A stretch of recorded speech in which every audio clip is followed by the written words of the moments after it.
pledge allegiance to the flag of the United States of America and to the republic for which it stands, one nation, under God, indivisible, with liberty and justice for all.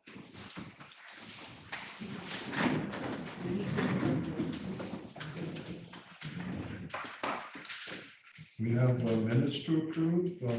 Have people had a chance to look at the January 11th, 2023 minutes? There's one typo on page 3, which doesn't affect anything.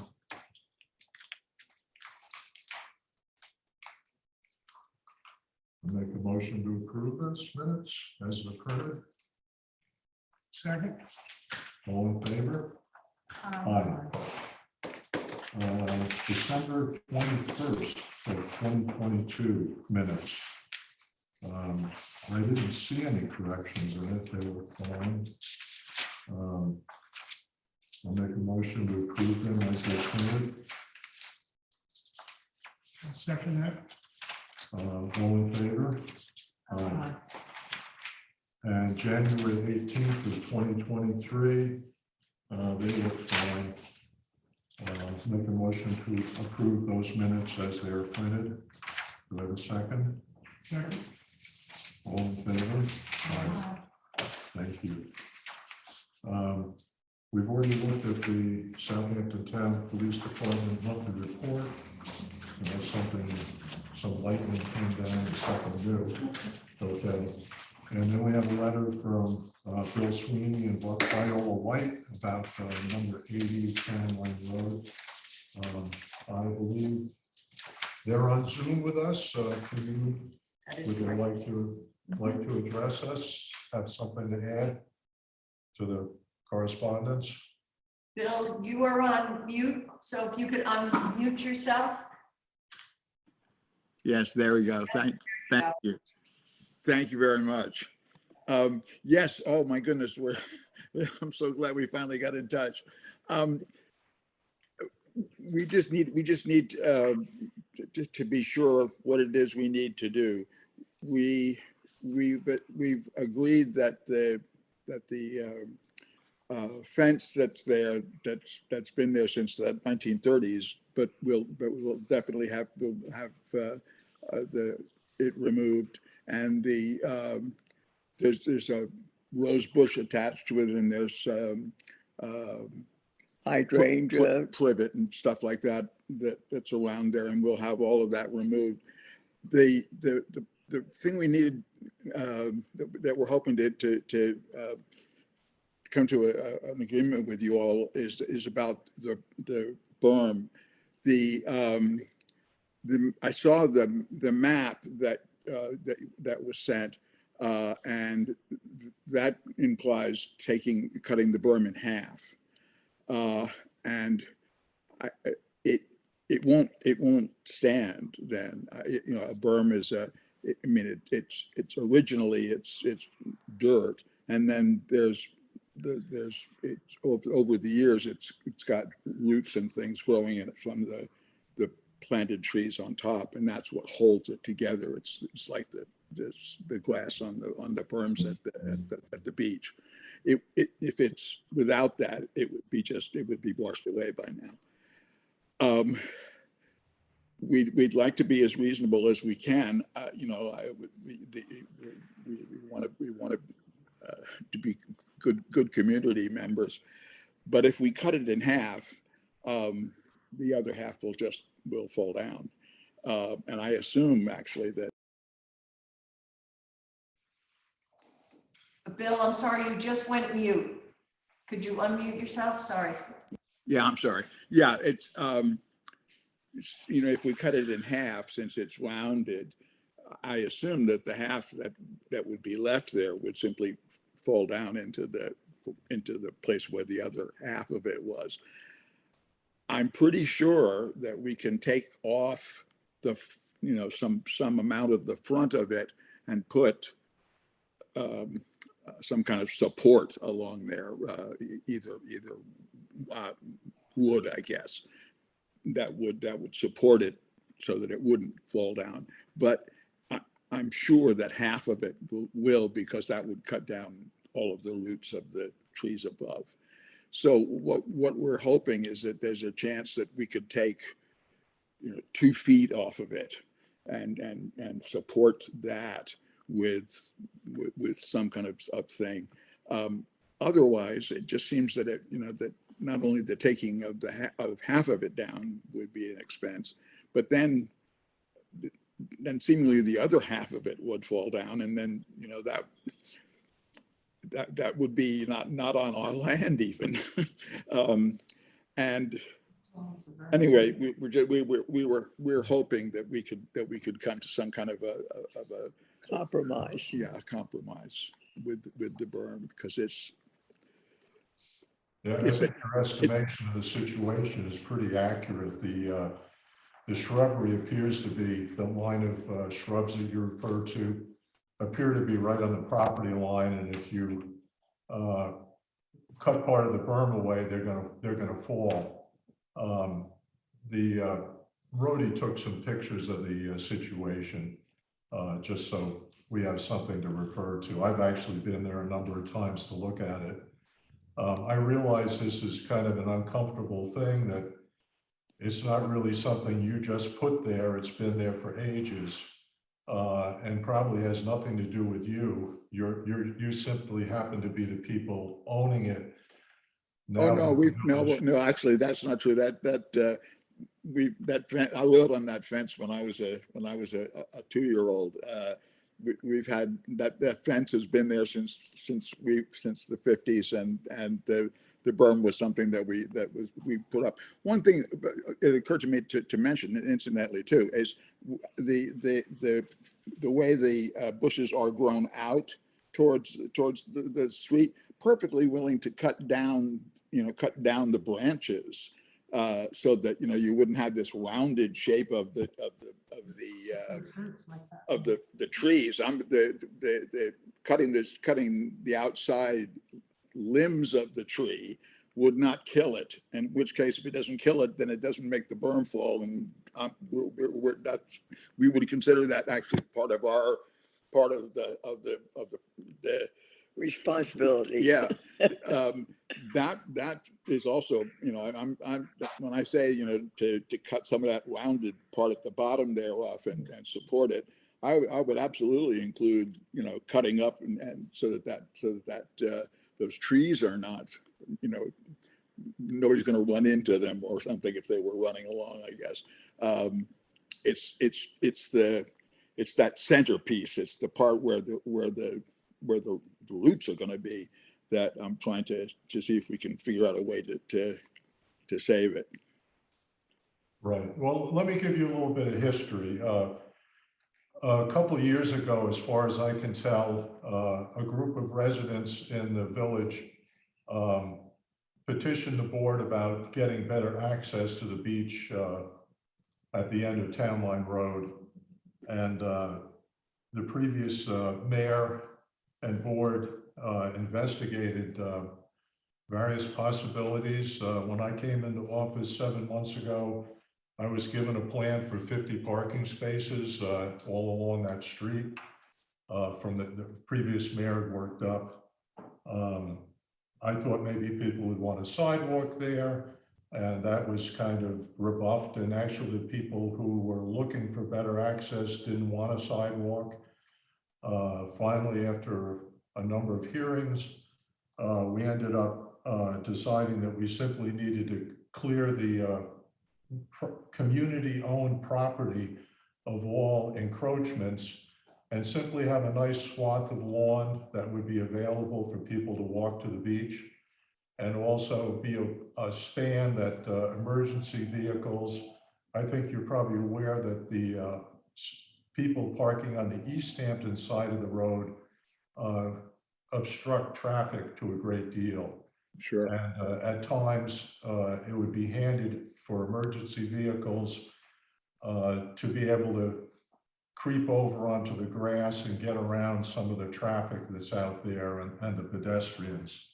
Anyway, that's where this all started a couple of years ago. And so now that we've actually looked at it and we see that a lot of people property owners had encroached on the common ground. We've been requesting that everyone remove all their obstructions, put whatever you have on your property is great, but you can't have your stuff on the village property. That land needs to be available to all residents of the municipality.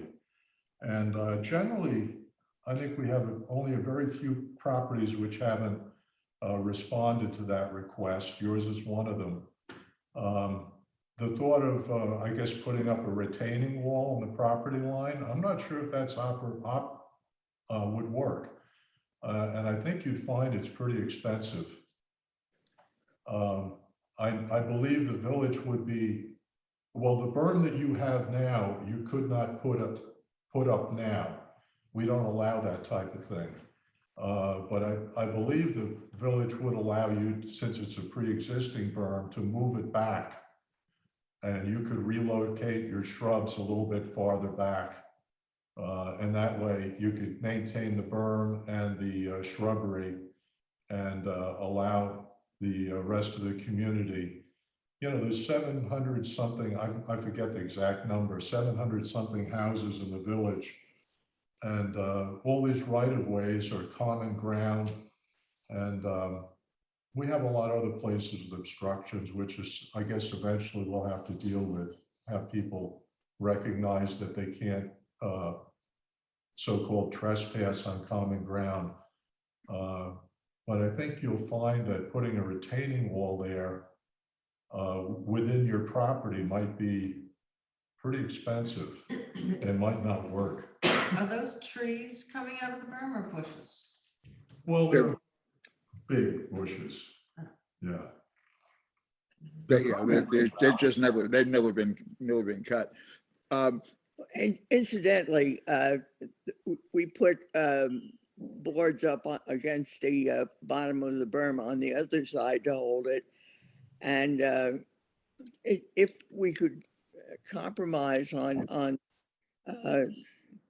taking that much off the front, I think we could use boards to hold up the thing to keep it from slumping.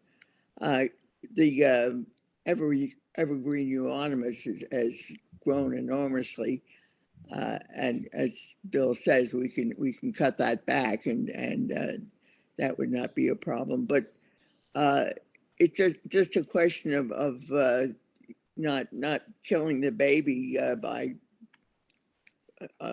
cutting it in half.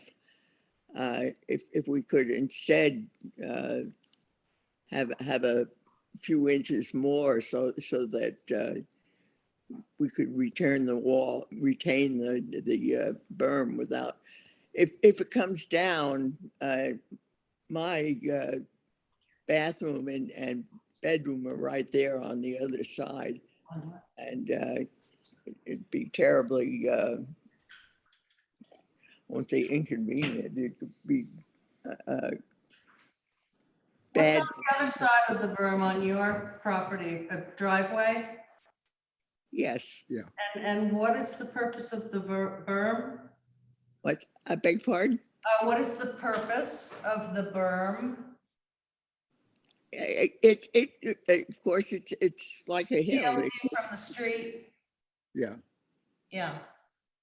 If you go look at it, the foliage of the euonymus don't go all the way down. So actually you can look over the berm and through to the house still.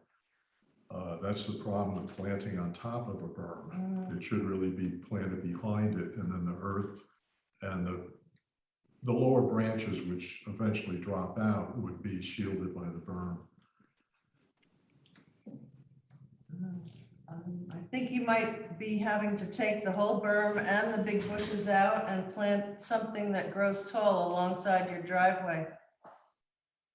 That's evergreeny, so it will shield you from the street. You're talking about a lot of money that I don't have. I'm not, I've been there since my parents bought the place, rented the place in the 40s. 40s, and bought it with my first husband at the end of the 50s. So it's you know, I'm an old timer, and I'm not one of these people who've got a place in Palm Beach to go to. Yeah, I'm 13 generations too, so I understand your situation. But it's common ground, so we'll have to figure something out. I mean, it's been pointed out to us by the other citizens of the village that this is common property. And we're the trustees of that property. And we simply can't give it away, especially, we kind of ignored it for years. But now that the attention's been drawn to it and other people are looking at it, we're really not in a position to just, say, oh, go ahead. We really have to have it cleared. So however that happens, it's got to happen. I hate to be the bearer of bad news, but everybody else.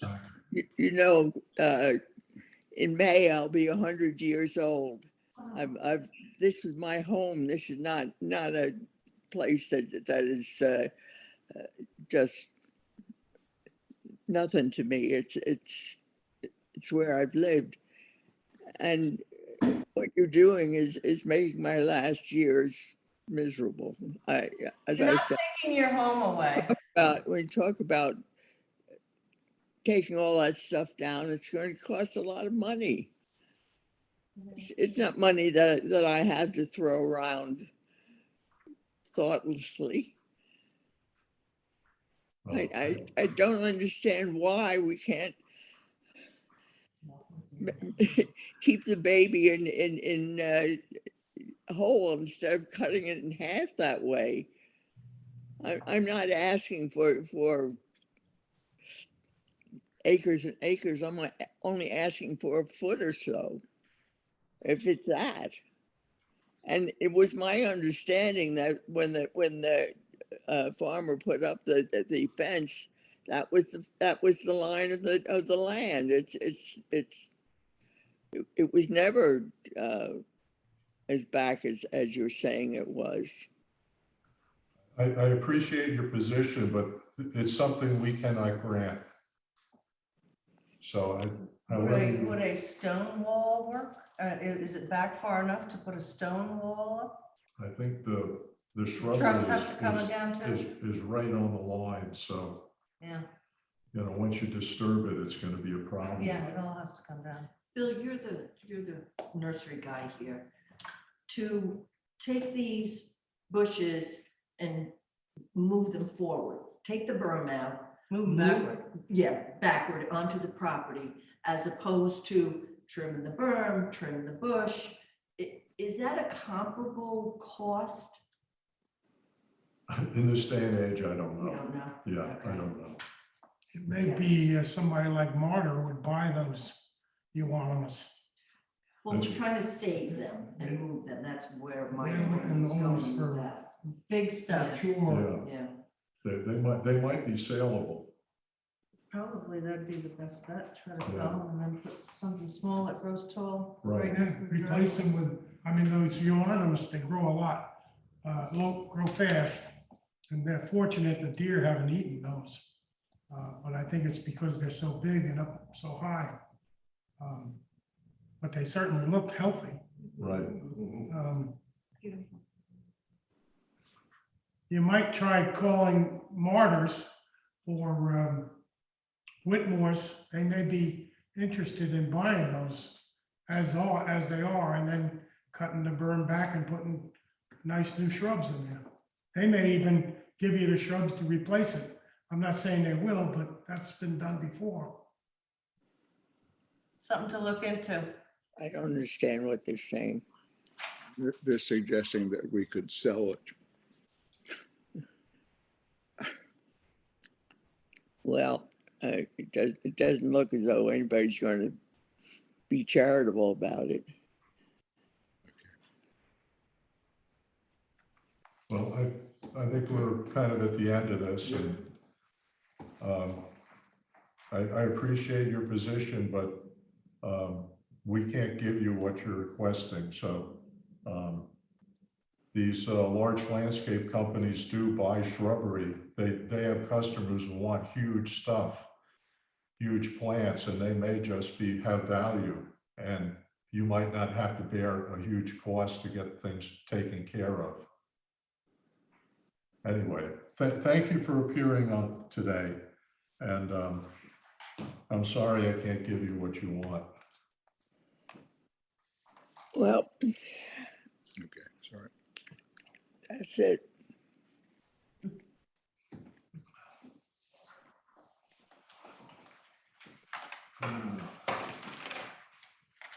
Moving on to old business. Okay, parking on Town Line Road. Is there any point in staying on? And there's another construction project going on the East Hampton side. And I took a couple photos, and there's a beautiful lawn on the East Hampton side.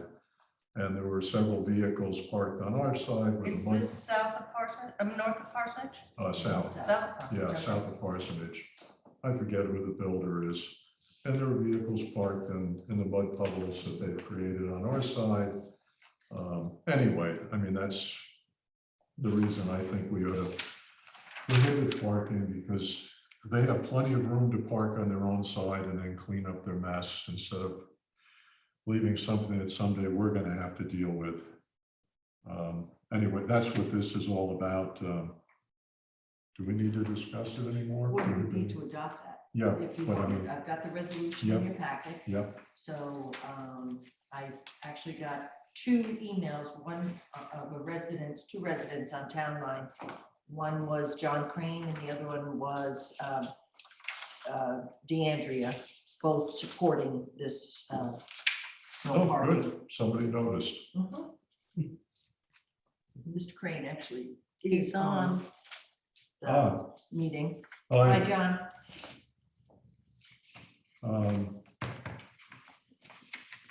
let's say, make a resolution to adopt an amendment to the Village Code, Chapter 215-36-1, to prohibit parking on the west side of Town Line Road, south of Parsonage Lane to the Atlantic Ocean. Do I have a second? Second. All in favor? Aye. Aye. Okay, thank you. I think that was good. Can I suggest that maybe, Rhoda, you can make a flyer up and pass it to our police guys as they come in once we get the signs up, so they know there's been a change? No, what they do is they get the actual resolution and it goes into their, they have a binder in the car. So once this is adopted, I send it to general code, goes into our code book. I send it off to the police and to the highway department. And then I also give it to the officers so that they have it in their hand. Yeah, just so they know it. Sounds good. Oh, John, I took a ride to the very end of Town Line Road, and East Hampton, even though I agreed to prohibit parking on the very southern end of it, so give people a chance to turn around or an ambulance or something like that, they still haven't done anything with that. They haven't changed the signs. If you know people on the East Hampton side, maybe they could petition them to do what they said they were going to do. I will follow up on that. I do know some folks on the other side, and people in the Wayne-Scott Citizens Advisory Committee, and maybe get a little movement on that. If not now, certainly when I'm back up in Sagaponack in April, I do intend to work with neighbors on both sides of the road to develop a list of discussion items, let me put it that way, to take to East Hampton regarding traffic safety and parking and so on. And if they haven't done anything by then, certainly that would be one of the items. But in the meantime, I'll reach out to folks I know and see if we can get them to implement what they've agreed to implement. Sounds like they're running pretty slowly on that. Although it is my understanding they did put in all of their agreed stop signs northbound on Town Line. Yep, they did. So let me, I'll take that as an action item and see if I can get any movement. I did raise my hand here because I do have a question on the yellow 15-mile-per-hour speed limit sign southbound, south of Daniels Lane, and I've forgotten from a discussion a couple of meetings ago whether that is enforceable as a speed limit, or whether it's a kind of a cautionary sign. So please go 15. But John, are you saying that and I apologize, I didn't look when I was down there today. Did they install a yellow 15-mile-an-hour sign? it's my understanding from a neighbor across the street on the Wainscott side that the yellow 15-mile-per-hour speed limit sign is up. Because I know that East Hampton put a yellow 20-mile-an-hour sign. Why I don't know, because they're cautionary, they're not speed limit signs. I will check that out to make sure, because that's not what we asked for. It's in our code as a speed regulation, and it should be a black and white sign. So I'll follow up on that to make sure that it's a proper sign down there. So it should be It should be a standard enforceable black and white 15-mile-per-hour. That's correct. Yes, it should Oh, be. excellent. So I'll Excellent. follow up on that to make sure that that's installed properly. Okay, great. I do have one other question.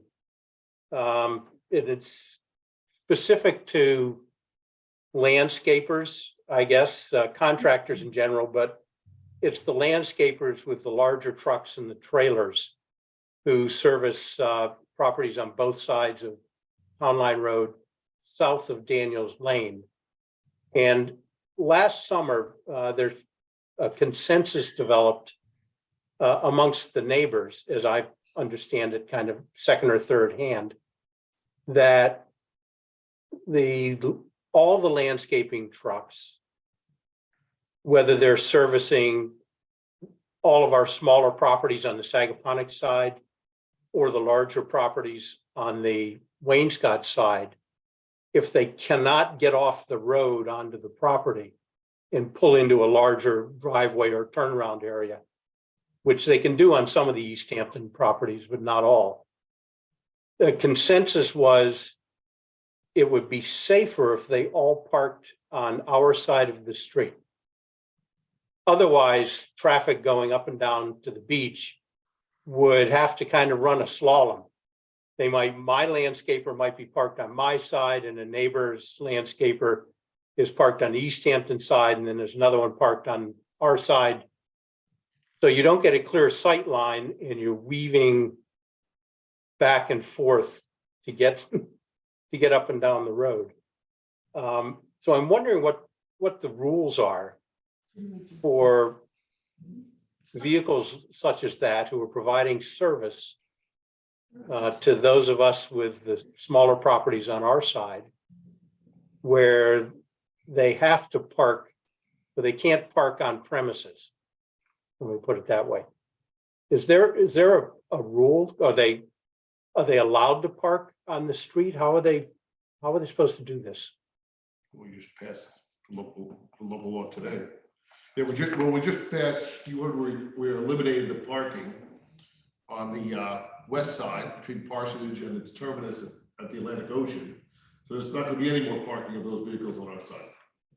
Well, I don't think there was daytime parking there to begin with, really. No, there was never Yeah. seasonal. The only parking ever allowed was during the off season. So during the summer, the landscaper, nobody was allowed to park on the Sagaponic side. But service vehicles, whether sometimes it was house movers, it was probably most often landscapers. They're on a regular schedule. They tend to come around weekly. Where are they supposed to park? They have to have a place to park, and John, there's no exception for landscapers in the code, in New York State code. There's no exception. So if there's no parking, then there's no parking, and they shouldn't be parking there. And if they are parked there, then they should get a ticket, which is what I instruct our police officers to do. Because it's not only down on Town Line that happens, it's all throughout the village, well, all throughout the East End, basically. But there is no exception to allow a landscaper to park where nobody else can park legally.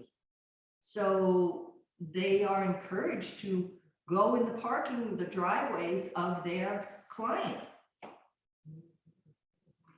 In the last 20 years, landscapers have adopted these huge equipment trailers. There was a time when somebody just had a pickup truck and had the mower in the truck and unloaded from the truck, and they could park in a driveway. Right. And so the game has kind of changed. Part of it probably because the guys doing the service don't live around here anymore, that they have to come in, commute for a distance, and they bring all their equipment at once. The whole business is in the trailer. And unfortunately, these trailers are just huge. I'm not sure what the remedy is. Yeah, it's just a problem that I think the police tend to turn a blind eye to. Well, I encourage them not to. Yeah. Because it's a hazard. Right, during the middle of the summer, they block the traffic and it's not particularly safe to, Right. with cars on both sides of the road. Yeah. Not resolved nicely. No, and I know in my case, I have two driveway cuts. Neither one would allow for vehicles that large to actually make a U-turn. So while there would be room for them to pull in, they would block entry and exit from anyone wanting to use those driveways. And then when they were finished, they would have no choice but to do the least safe maneuver, which would be to back out on the town line road. And if there's East Hampton summer parking on the far side of the street, you got a compounded dilemma. I don't have an answer. I was just curious if there was if there was a protocol or some sort of an exception where if trucks put down cones, they'd be allowed to be there temporarily while they provide their service. I know there are properties in far worse shape than mine who have truncated driveways where a landscaper truck and a trailer wouldn't even fit in the driveway. So I don't know. It's just something to think about, I suppose. When you brought this up, I hoped you had a solution. I wish I did.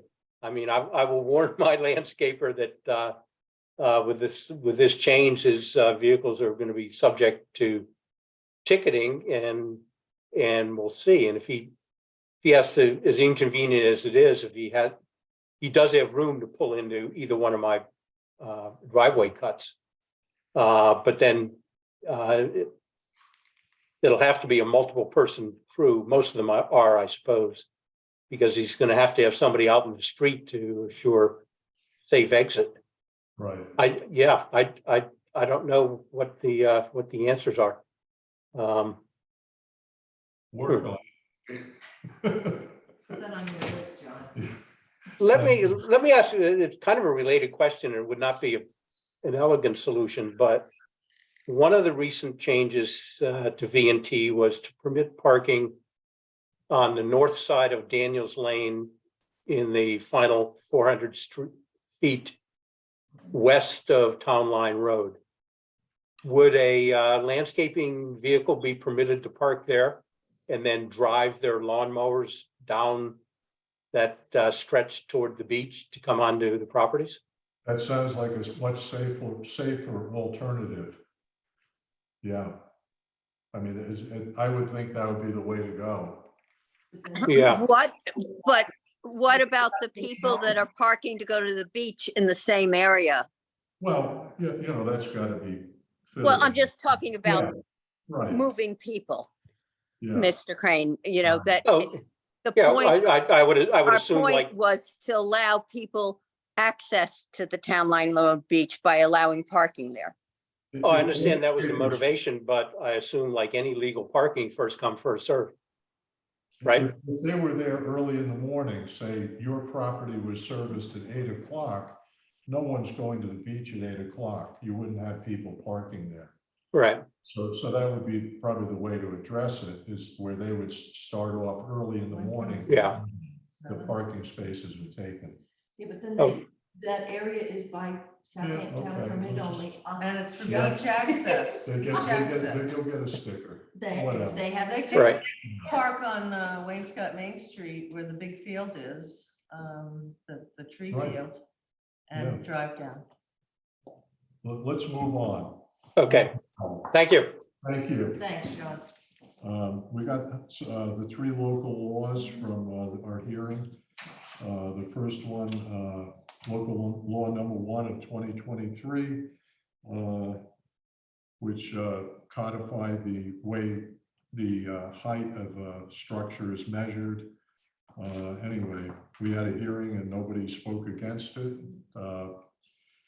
I'll make a motion to adopt that local law. Do I have a second?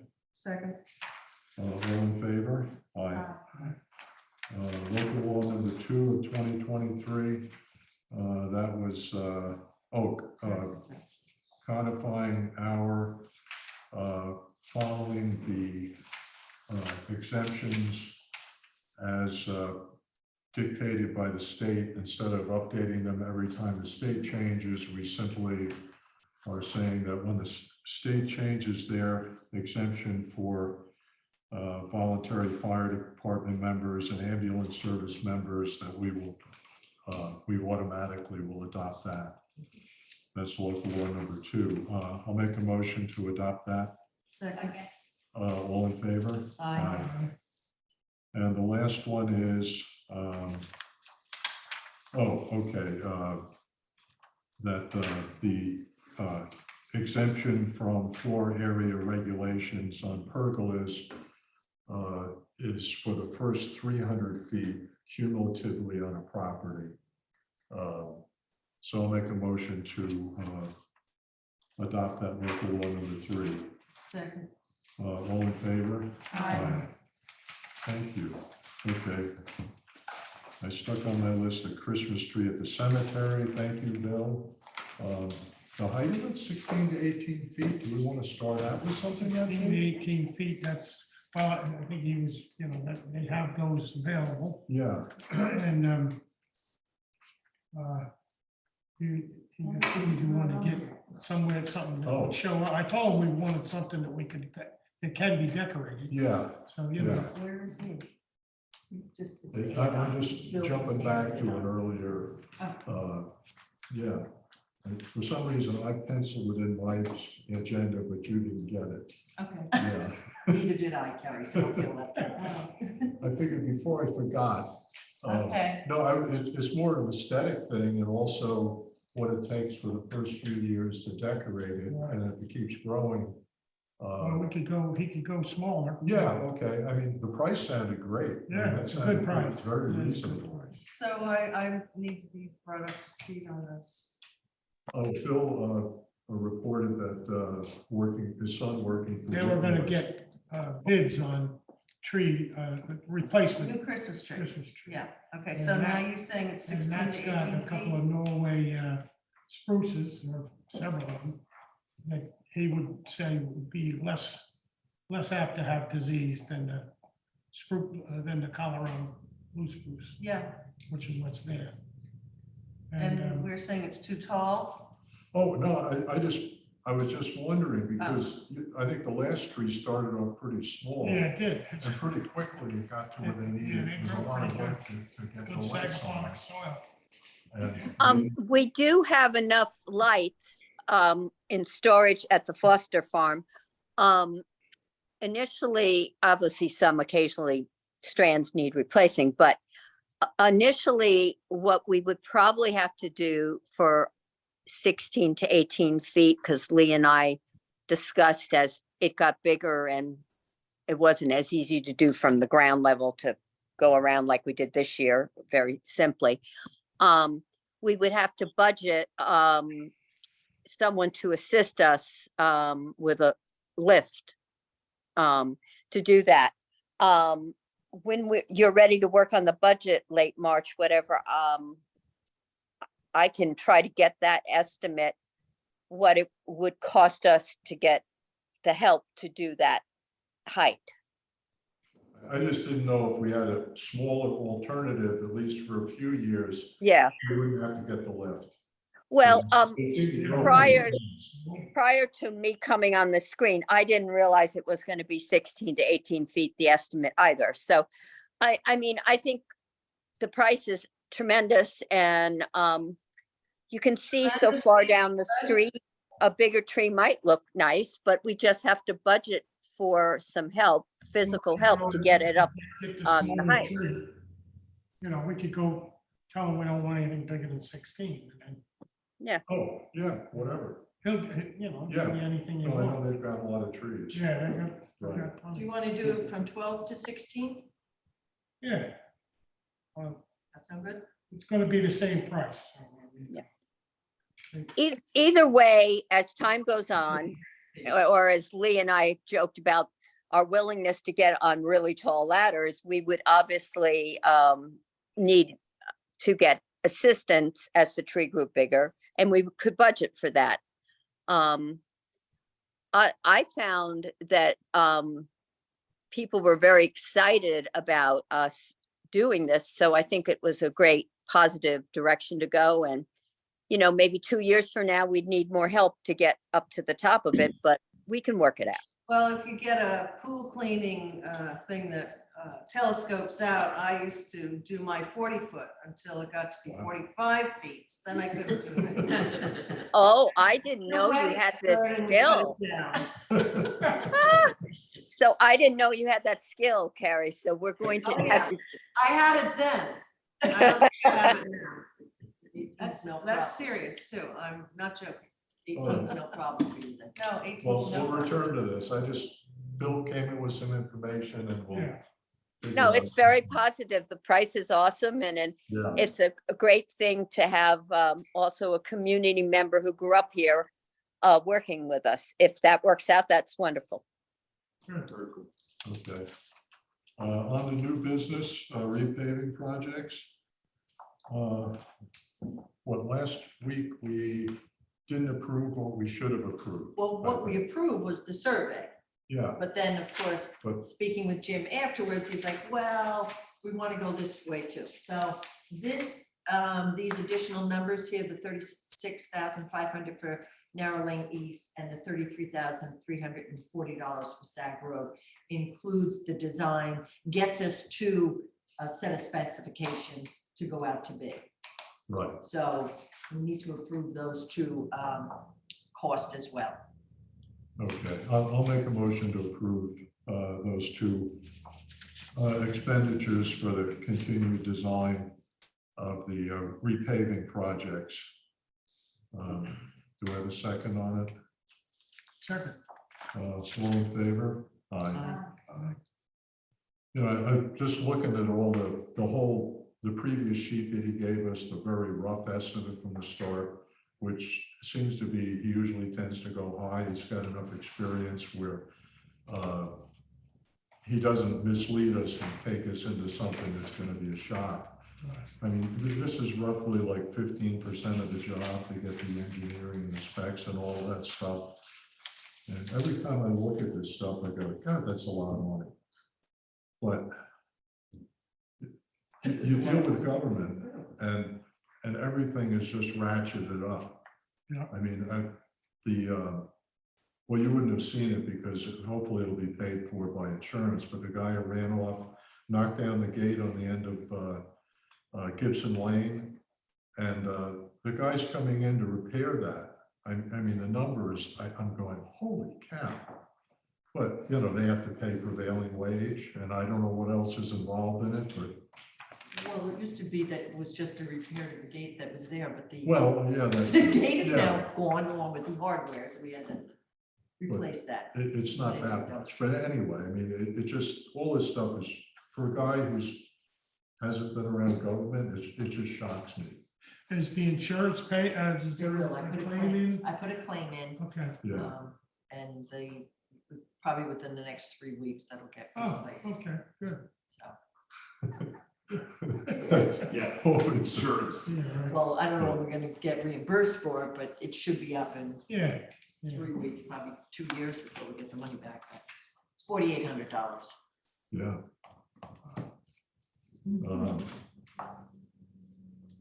Assembly permit. Did you want to, I'm sorry, Okay. Harry, did you want to discuss the speed bumps, Bill? Do we want to do anything with those right Was there now? anything we had to approve for it? Well, I don't know. Are we doing anything with that? Is there something that we need to approve right now so that I don't we think can go so. forward with Yeah. it? Because we haven't approved any costs for any of the speed bumps. Oh, So does he plan on doing any work, or is he working on Sag Road and Narrow Lane at the moment? But aren't we all doing that at the same time? there was a number I looked at and wrote down, which appears to be those other, a similar category as the other numbers, $6,800. And I'm not sure what it takes to write a specification for speed bumps, Right. but, no, that's not it.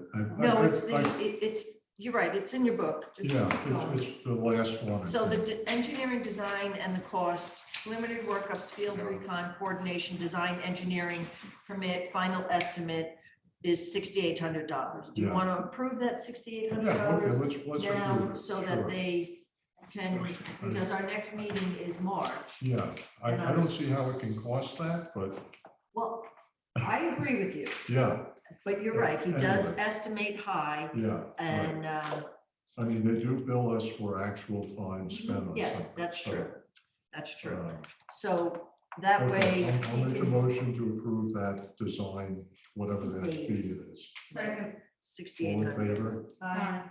Okay, specs. Assembly permit for Wildlife Rescue Center. Okay, well, we went over this last week, and it's just a letter of intent for Oh, okay, a fundraiser, June 24th at 59 Wilkes from 5 to 8, and about 250 guests are coming. The only issue was parking. Which will be, which we'll address. so we approve. We don't do anything. No, with a letter of an intent, Oh. it's just letting you know that this is the day, time, this is what they want to do. Right. If there's any issues, all of the neighbors were notified, they got the letters, I Okay. haven't heard it back from anybody. So now their next step would be to file the application, which is what you act on. Oh, okay, This would just be information you would give them yep, if there was an issue with the date or something like that, that they had to change it. I've already explained to them that they're gonna have to address parking, that we're not gonna allow them to just park all the cars, 150, 200 cars, whatever, right. On Wilkes. Lane. So they know that they're gonna have that plan when they file the Yeah. application. Does anybody have a problem with it? I mean, No, Yeah. As long as the parking's yep, addressed. we yeah, usually get somebody that's familiar with, what we want and don't want, yeah, in the form of a parking guy. right, So, okay. Okay, and the next special event is the Bridgehampton Half Marathon scheduled for May 6th, Saturday between 9, beginning at 9. Let's see, 9 to 12, I think, or is it 2 p.m.? What does that say? 2 p.m. or 12? I think it's 12. Okay, 12. Yes. Ocean Road in Bridgehampton is where it begins. They probably start at the windmill, but then they go Bridge Lane, Sag Main, Cemetery, Gibson, Daniels, Town Line, Parsonage, Main Street, Bridge Lane. So we went through this last week. There's 600 to 800 people going to be in it. And everything looks good to me. They're staging at the windmill on Ocean Road, on Ocean Road. Do you have any questions? No, So I make a motion that we approve this half marathon. I'll second that motion. All in favor? Aye. Cool.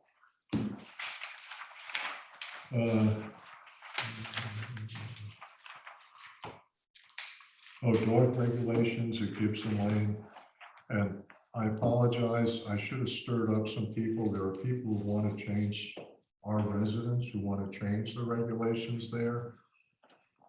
the fellow I spoke to had two different versions. One was to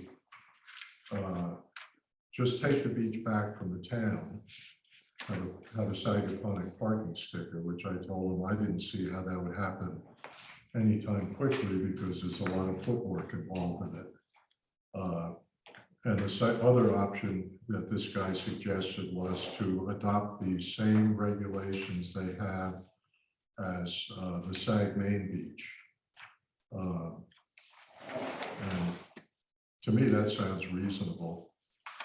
He said, I guess he must talk to people down there. He has dogs. He was Well, Sag Main doesn't allow any dogs. for part of the year. Yeah, well, no, I think in the winter they do. Your regulations are in here, under your discussion, you all have this little. but during the summer, no dogs. But the dogs are still there, but not the way they are at Gibson. And he said that people had found that was the place they could go and let their dogs go nuts. I mean, his problem is, I guess he's got a couple small dogs who are well behaved and he leashes them, and other people's dogs come up and harass him and all this kind of stuff. And then he's aware that there are a number of people who don't pick up the waste.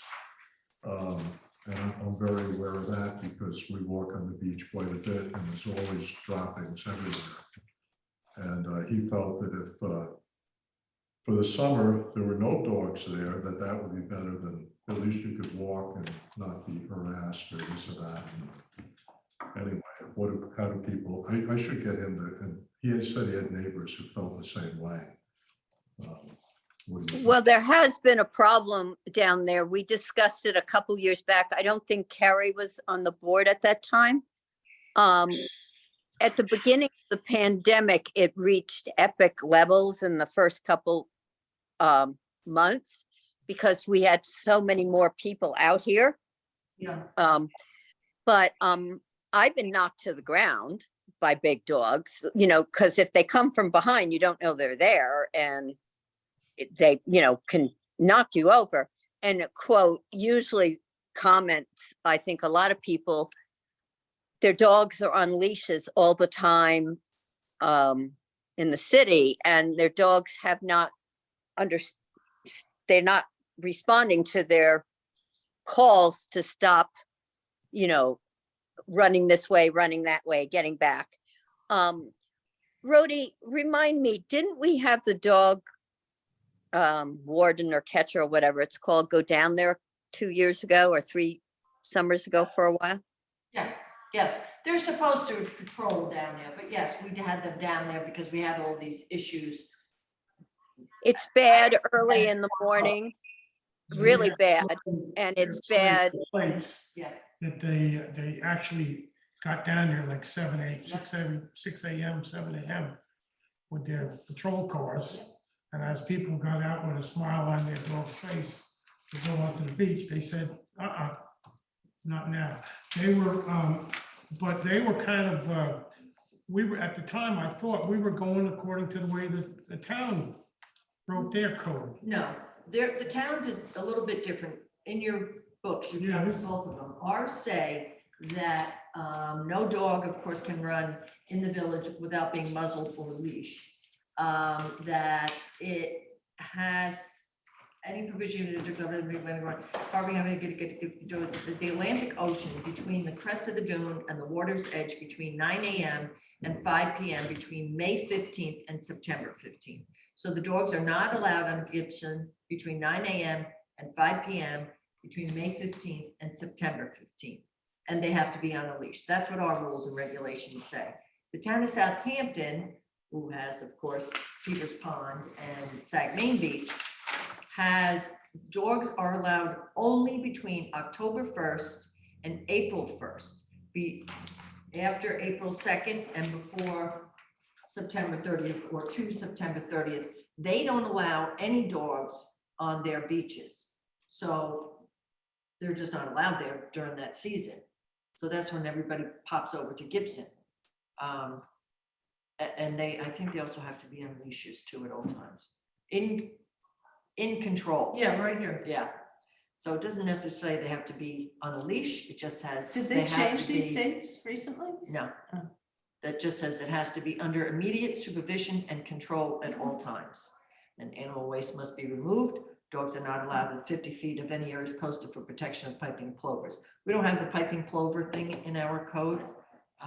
So if we were to change our code to match the towns, it would really be the restriction of not having dogs on the beach at all between April 2nd and September 30th.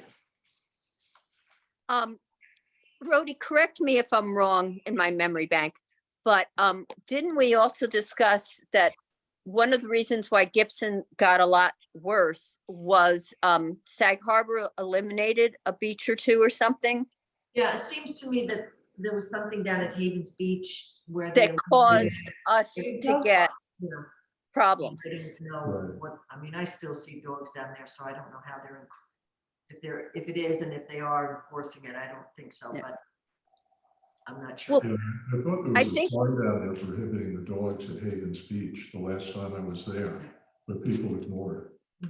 Yeah. Yeah. I like Bill's idea of just enforcement with a big smile on their face. The early in the morning, and I call it the 5 o'clock on, or depending on when sunset is, it can be at 4 o'clock in the winter months. That people just understand what they're supposed to do. And we don't get 4 o'clock's a really 4 and 5 a tough time because our shifts change at that time, correct, Carrie? The The police police- department? Yeah, the police shift. Right 4 now, o'clock. it's 3:34, yeah. So what I'm suggesting is possibly, well, it wouldn't hurt to change the rules, but it also would possibly try to start our season out with Bill's idea of just on the busier time periods. Like I feel weekends are worse at Gibson, and I obviously walk down there a lot and then over to Sag Main. It seems to me we have time periods that are worse, that we just have to get that message out. I think we had some help from the, I'm going to call him the dog catcher or warden or whatever it's called, 2 years ago coming to the beach, but I don't know how much help we had this past summer. I've never seen one. Yeah. Yeah, they spent about a week down there, every day. Mhm. And people were, taken back by the fact that they were being told what the regulations are. And these people said, no, this is Gibson. We're allowed here. Mhm. They were telling The cops the that. officers. And the officers, no, you can't, you're not allowed here. And so that lasted for about 3 weeks. And you're right, if nobody's down there to stop them, they're just gonna go on the beach. Yeah. we're So just Bill, gonna what go. are you saying you want to do now? Change it to what Sag Main says and not have dogs down at Gibson? Well, this guy said that people know that they can go to Gibson and not have that town regulation that applies at Sag Main Beach. Yeah. And so his suggestion Is was, that a good thing or a bad thing? no, it's a bad thing because if you look, when you walk down the road there, you'll see people have stickers from all over the place. If you see what's on their car, you Yeah. get some idea where they're coming from. They come from all over the place to use that. People come from East Hampton to use that beach. No, Bill But is totally right about that. Yeah. They contained the dog and picked up the waste. But, maybe the next time I go out, I'll take a bucket and start picking up what they left. But boy, at times there's a lot of stuff that people just leave. We have another problem, that wonderful sign that we put up as you're heading to the beach on the right about dog regulations. It's now covered with overgrowth as people come, so they actually can't even read that nice sign we put up. We've cleaned some of it up, but I just contacted JR because I want to get down there and clean it up before we put the library in, Right. so. I also feel, at least when I look at things, I don't like two places to look. I think if all the signs were on the left side, That's the side that you guys chose. You chose to put the village regulations away from the town's regulations on that right-hand side. So that's why I had it placed there. Wait, no, right I understand means where? that, Brody. I'm What? just trying to say visually. Okay, so the west side. The west side is where the towns is. I'm sorry, the east side is where the towns Yeah, is, East and the side. west side Yeah, is it's where us. the village is. Yeah. I think it would be a lot easier if we just coordinated with the town's regulations. Have the same, right, hours and change the name from. So what does that do? That Sagasonic makes to them not be able to be there from April 2nd to May 15th and September 15th to the 30th. So you're adding another month that they can't be there from those times. Yeah, But they can be there before 9? In our code, I don't think so. you can be there before 9 in the morning and after 5 in the evening, all through the year. Right. The town just says no dogs. Oh, okay, so, Right. oh, And gosh. after the 15th, I'm sorry, after September 15th and before May 15th, there is no restrictions to the dogs on the beach at all in our current code. Oh, okay. In the town code, they restrict no dogs whatsoever on the beach 24/7 from April 2nd, Yeah, to October 1st, September 30th. September. Right. But you can have dogs through the whole That rest is of the year, correct. anytime. That's correct. people could still go to Peter's Pond, I don't think Peter's you know, Pond is. turn that into the dog beach. Yeah, Peters Pond has got I have to different get it regulations. paved. Dogs Yeah, 'cause are that's- allowed that's on a town trustee access beach. road beaches under the following conditions. So there's absolutely no restriction any time of the year on Peters Pond. Atoll. So send people to Peter's Pond. I think a lot of people in Sagaponic, even though people come from other places too, would be really disappointed not to be able to bring their dogs in the evening Yeah, or early in the morning. I know an older couple that brings their dogs I mean, it's early in the important. morning and late in the Yeah. evening. I mean, I agree that they have to pick up after themselves, but so many people do. It's the couple that don't, that really Yeah. are for everybody. But Right. it's really a special thing. I don't have a dog now, but it's, you know, I know dog owners really love to be able to do that. And there's a lot of Sagaponic people who are there. right. But I have a hard time with just. Well, this discussion goes back to what Joy Seeger used to always end things with. Well, we have all these great ideas, but we have to make sure that we can make it happen. And how, if we did choose, I'm being the devil advocate on both sides. If we chose to do the town rules or we stuck with our rules, in both cases, we have to get the message out and we have to enforce it, correct? So that means hiring a dog warden for the village? No, we have access to a dog warden. We just have to request, correct, Brody? Well, yes, but they're not gonna stay down there from May 15th to September 15th. No, I don't. I every didn't single morning, expect which there would every be day. the only way to really enforce it. I mean, they will swing through if I ask them to. I mean, they should anyway, but they just don't have the staff to do that. And of course, the police are told to, you know, do that as well. Patrol down there those hours. And of course, when we get a complaint, then they'll go down to the complaint. Why don't we examine our consciences on this and come back to it next month? Yeah, Yeah. think I that's a don't, good Lisa, idea. you wanted to look at the signage. You'll be back sometime next month and, I'll be back for all the meetings next month. March 6th, I return. I think your first one is the 8th or the 9th, okay. without a calendar in front of you. Yeah, I think that's a Yeah, good idea. and I'll see if I can rustle up, get somebody to show, somebody who wants this idea, show up and whatever. I think the people we talked to at the beginning of the pandemic, who really truly love that beach and walk their dogs regularly are picking up the stuff. And probably walking them on leashes. I think our problem is it's such a, I don't want to say transient beach, but there's so many people from so many places that go there. Maybe our problem is getting the message out and some enforcement. I don't know. Well, half of them could just have license plates out of state and rent in SAG, Right, so that, you know, they're not coming from.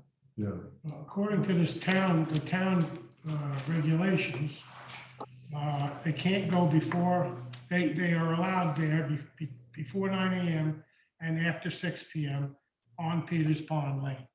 oh, So even that, because that's it, that they consider Peters Pond as a town access oh, beach. okay, So if they want to walk their dog, they can go down to Peters Pond before 9 right, or after 6. But Gibson Lane is not listed as a beach access road. right. Because it's not. 'Cause It's we not a know it. trustee road. Yeah, Yeah, I think we need to compare the two and put both of them into the computer and find out how they're different. The town owns Maine. Town owns Second. Sag Main and the town trustees own Peters Pond Lane. Mhm. Move on to financials. Whole bunch of stuff, paperwork to look at. We need resolutions to pay bills. Right, there's nothing, the financials, I mean, we've got, Yeah, through the, We yeah, have through one, the which is certification of always the good. unpaid taxes, Yeah. Bill, you have that unpaid tax in your packet there. we have to Just do- make a give me a motion to motion. certify that, is that it? Please, Rhoda? please, yes. Oh, okay. I make a motion to certify the unpaid taxes for the 22-23 fiscal year. Do I have a second? Second. All in favor? Aye. And then on to paying the bills, general fund, right? Okay, Yep, yep. all right, I make a motion to pay $52,804.61 from the general fund. Do I have a second on that? All in favor? Aye. Aye. Let's see, $125 paid from the tree fund. Make a motion to pay that bill. Second. All in favor? Aye. Make a motion to pay $1,908.50 from the planning trust and agency fund. I'll make that motion. Second. All in favor? Aye. I'll make a motion to pay $5,128.75 from the capital highway fund. Do I have a second? Second. All in favor? Aye. And Just trust an agency again. again. No, the first one you did was the planning trust and agency. Oh, I'm This one's sorry. just the trust and agency. This is a refund of a deposit for an excavation. Ah, okay. I'll make a motion to pay from trust and agency, the trust and agency fund, $2,500. Do I have a second? Second. All in favor? Aye. Aye. Okay, bills are paid.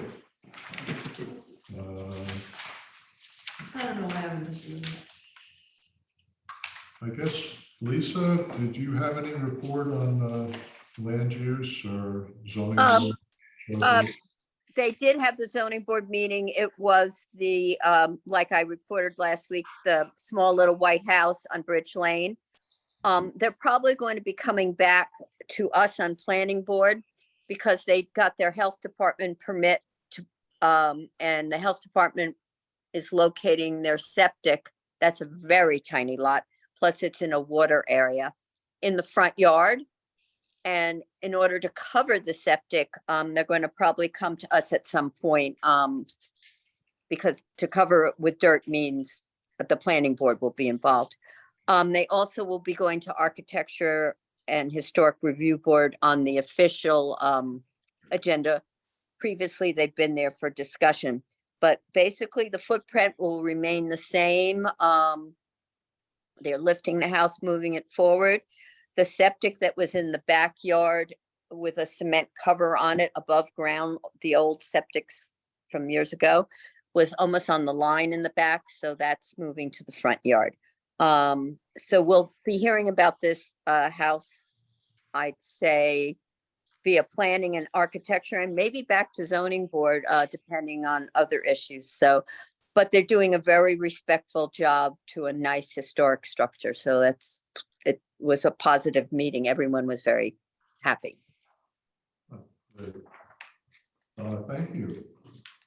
You're welcome. Let's see, we already did events and stuff. Bill, Right. is there anything? you No, I want to think bring we're up? moving along pretty good with their repaving. Yeah, I think we got all our irons in the fire, I think. okay. Marilyn, you're going to some environmental presentation. Yes, tomorrow, Ah, okay. Carrie. So I'll report back next. And you're going to? Mhm. Yeah. Good, okay. Us environmentalists here. Yeah, hey, no, I'm with you. Yeah, I mean, one of the things I keep trying to figure out, I mean, somehow it'd be nice to promote a little bit different landscaping. You know, where people, instead of putting up a hedge, they put up something that, you know, my gardens and other things that actually birds like to eat the berries or something like that. Hedge is kind of worthless stuff Yeah. in terms of for the a habitat. ecosystem. Yeah, it'd be Yeah. great.